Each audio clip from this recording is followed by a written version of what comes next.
दोस्तों, सरकारी अस्पताल के मुर्दा घर में कमरे और फ्रिज से बरामद लाश के टुकड़ों की गिनती हुई तो पता चला कातिल ने महालक्ष्मी के 30 और बल्कि 40 नहीं, कुल 59 टुकड़े किए थे। जी हाँ, 59 टुकड़े। एक इंसान के इतने टुकड़े देखकर खुद मुर्दा घर के कर्मचारी भी हैरान थे। दोस्तों, वहीं कहने के लिए तो बेंगलुरु पुलिस ने महालक्ष्मी हत्याकांड की गुत्थी को सुलझा लिया है। पुलिस को जब कातिल का पता लगा तो वो उसे गिरफ्तार करने दूसरे राज्य पहुंचते हैं। लेकिन जैसे ही पुलिस कातिल तक पहुंचती है, उन्हें उसकी लाश मिलती है। कातिल ने भी खुद भी सुसाइड कर लिया होता है। महालक्ष्मी की हत्या से लेकर कातिल के सुसाइड केस की पूरी कहानी चलिए जानते हैं। 2 सितंबर की वो रात कर्नाटक के बेंगलुरु का वाई लिकावल इलाका, यहाँ एक फ्लैट पर 29 साल की सेल्स वुमेन महालक्ष्मी की बेरहमी से हत्या कर दी जाती है। किसी को भी इसकी भनक तक नहीं होती कि यहाँ इतनी खौफनाक वारदात को अंजाम दिया गया है। सब कुछ यूं ही चलता रहता है। तभी युवती की मां मीना राणा अचानक एक दिन उसके घर आ पहुंचती हैं। बेटी का फोन कई दिनों से बंद था, ना कोई अता था और ना ही पता। मां के साथ महालक्ष्मी की जुड़वा बहन भी वहां आई। 21 सितंबर को दोनों ने जैसे ही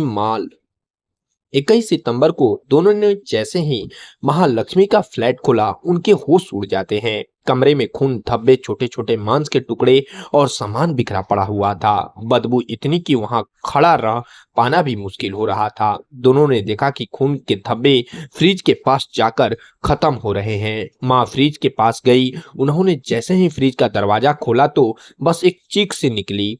अंदर 30 से 40 टुकड़े इंसानी लाश के थे। नीचे महालक्ष्मी का कटा हुआ सिर था। मां की चीख सुन वहां और भी कई लोग आ पहुंचे। तुरंत पुलिस को इसकी सूचना दी जाती है। महालक्ष्मी के घर के बाहर मानो भीड़ ही भीड़ एकत्रित हो जाता है। तभी पुलिस वहां पहुंची। पुलिस खुद उस कमरे में खड़ी नहीं हो पा रही थी, बदबू ही इतनी ज्यादा थी। फोरेंसिक टीम को जांच के लिए बुलाया जाता है। वो लोग भी इस विध्वंस दृश्य को देख मानो सहम सा जाते हैं। मदद के लिए पोस्टमार्टम हाउस से कुछ लोगों को बुलाया जाता है। 100 के कुल 59 टुकड़े पुलिस को मिले। मौके से सबूतों को एकत्रित किया जाता है। फिर शुरू हुई पुलिस इन्वेस्टिगेशन। कौन था महालक्ष्मी का कातिल? हर किसी को बस यही जवाब चाहिए था। मां मीना ने पुलिस को बताया, हम लोग मूल रूप से नेपाल के टीकापुर इलाके के रहने वाले हैं। मैं पति चरण सिंह के साथ करीब 35 साल पहले बेंगलुरु में शिफ्ट हो गई थी। हम यहाँ कमाने के लिए आए थे। हमें यहाँ आकर जुड़वा बेटी हुई। नाम रखा महालक्ष्मी और लक्ष्मी। फिर 2 बेटे उक्कम सिंह और नरेश हुए। महालक्ष्मी की शादी फिर नील मंगला इलाके में रहने वाले हेमंत दास के साथ करा दी जाती है।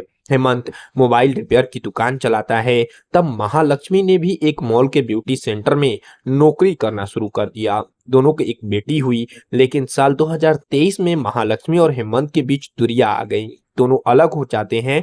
महालक्ष्मी फिर वाईलीकावल इलाके में आकर रहने लगती है। मैं हमेशा 15 से 20 दिन में एक बार महालक्ष्मी से मिलने जरूर आती थी, लेकिन जब उसका फोन बंद हुआ तो हमें टेंशन हो गई। मैं अपनी दूसरी बेटी के साथ उसके घर आती हूँ। देखा उसकी तो लाश टुकड़ों में कटी पड़ी है।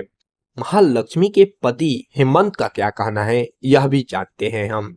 महालक्ष्मी के पति हेमंत से भी पुलिस ने पूछताछ की। पुलिस का शक था कि कहीं इन सब के पीछे हेमंत का हाथ तो नहीं, क्योंकि महालक्ष्मी और उसकी आपस में बनती नहीं थी। इसी साल फरवरी के महीने में महालक्ष्मी ने अपने पति हेमंत के खिलाफ मारपीट करने की शिकायत भी दर्ज कराई थी। लेकिन हेमंत ने पुलिस को जो कुछ भी बताया उससे वो भी हैरान रह गए। हेमंत बोला, साहब मेरी पत्नी का अशरफ नाम के हेयर ड्रेसर के साथ अफेयर चल रहा था। अशरफ उसे अक्सर घर लेने और बाइक पर छोड़ने भी आया करता था। उसी ने महालक्ष्मी की हत्या की होगी। हेमंत से हटकर अब पुलिस का अशरफ पर फोकस पड़ता है। दोस्तों, वहीं पुलिस का पूरा फोकस अशरफ की तरफ चला जाता है। फिर पुलिस ने हेमंत की शिकायत के बाद पुलिस अशरफ की तलाश करती है। अशरफ बेंगलुरु में ही था और अपने अपने काम पर था। पुलिस उसे पूछताछ के लिए थाने लाई। वहां उससे लंबी पूछताछ की गई। उसके बयान पिछले 20 दिनों में, उसकी लोकेशन, कॉल डिटेल रिकॉर्ड और चश्मदीद गवाहों के बाद पुलिस ने पूछताछ के बाद अशरफ को छोड़ देते हैं। इसके बाद पुलिस ने इलाके में लगे सीसीटीवी कैमरे को खंगाला। पता चला कि 2 सितंबर की रात को 2 लोग स्कूटी से उसके घर में आए थे। हालांकि फुटेज में इन दोनों लोगों के चेहरे नहीं दिखे। जांच यूं ही चलती रही। अब ये तो साफ था कि ना तो हेमंत और ना ही अशरफ का इस हत्याकांड में कोई हाथ था। तो आखिर वो तीसरा शख्स था कौन, जिसने इतनी बेरहमी से महालक्ष्मी का कत्ल किया? जांच चलती रही। पुलिस टीमें दिन रात इस केस की बारीकी से जांच करती हैं। बाद में उन्हें एक सुराग हाथ लगता है। कातिल के भाई का पुलिस का पता चलता है। जिस कातिल की पुलिस को तलाश थी उसका परिवार भी मुंबई में ही रहता है। कातिल के एक भाई तक बेंगलुरु पुलिस पहुंच भी जाती है। कातिल के भाई ने पुलिस को बताया कि महालक्ष्मी के कत्ल के बाद उसके भाई ने खुद उसे यह बताया था कि उसने महालक्ष्मी की हत्या कर दी है। दोस्तों, अब कहीं ना कहीं पुलिस को आखिरी उम्मीद एक उस व्यक्ति से जगी जिसने कहा था कि उसके भाई ने महालक्ष्मी का हत्या कर दिया है। दोस्तों, कातिल का नाम था मुक्ति रंजन रॉय। आखिर कौन था यह मुक्ति रंजन रॉय और क्यों उसने महालक्ष्मी को मार डाला? इस समय मुक्ति कहाँ है? इन सभी सवालों को पुलिस जानना चाह रही थी। केस की इन्वेस्टिगेशन और तेज की गई। पता चला मुक्ति रंजन इस समय उड़ीसा में है। पुलिस टीम अलर्ट हो गई। तभी एक चौंकाने वाली खबर सामने आती है। 25 सितंबर को पुलिस को भद्रक शहर में मुक्ति रंजन रॉय का भी लाश मिलता है। मुक्ति ने सुसाइड कर लिया था। आरोपी के पास पुलिस को एक डायरी और डेथ नोट मिलता है। मुक्ति रंजन फंडी गांव का रहने वाला था और बेंगलुरु में एक कपड़े की दुकान में काम करता था। वहीं दोस्तों, रंजन ने अपने डेथ नोट में लिखा, मैंने 3 सितंबर को महालक्ष्मी का हत्या कर दी। उस दिन मैं महालक्ष्मी के घर गया। हमारी किसी बात पर बहस हुई। तब महालक्ष्मी ने मुझ पर हमला कर दिया।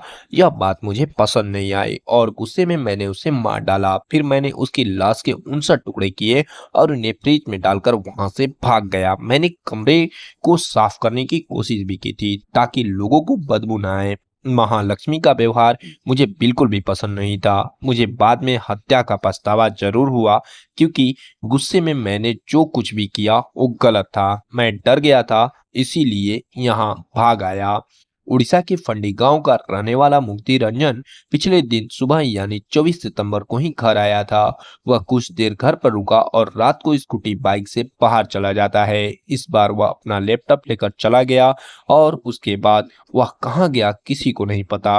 अगले दिन उसका शव कुलपेड़ा नामक कब्रिस्तान में लटका हुआ मिला। फिलहाल मुक्ति रंजन राय की आत्महत्या को लेकर दूसरी थाने में मामला दर्ज कर लिया गया है। इस तरह बेंगलुरु पुलिस ने महालक्ष्मी हत्याकांड की गुत्थी सुलझा लिया।